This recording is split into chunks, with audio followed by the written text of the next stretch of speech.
ভালোবাসার সঙ্গে বাস্তবের লড়াই দেখেছো কখনো? আসলে ভালোবাসা আর বাস্তবের লড়াই বড় কঠিন। আমরা যাকে ভালোবাসি তাকে হয়তো বাস্তবের কারণে আমাদের পাওয়া হয় না। তখন চলতে থাকে এই ভালোবাসা আর বাস্তবের মধ্যে অদ্ভুত এক লড়াই। এক ঠান্ডা লড়াই, যেটা কাউকে বোঝানো যায় না, যেটা একটা প্রেমিক প্রেমিকার মনকে ক্ষত বিক্ষত করে দেয়।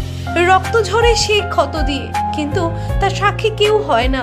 মন চায় ভালোবাসাকে, আর বাস্তব শেখায় বাস্তবতাকে। তাই এই বাস্তবতার কঠিন নিয়ম আর এই নিয়ম শৃঙ্খলার মধ্যে থেকে ভালোবাসার মানুষটি আস্তে আস্তে হারিয়ে যায়। যা থেকে যায় তা হলো নীরবে মনের সম্পর্ক, যেটাকে এই নিঠুর বাস্তব ছিঁড়তে পারে না, ভাঙতে পারে না সেটাকে। তাই জন্যই সেই মনের সম্পর্কটুকুই টিকে যায়। কখনোই আর একে অপরকে ভালোবাসা প্রকাশ করা হয় না।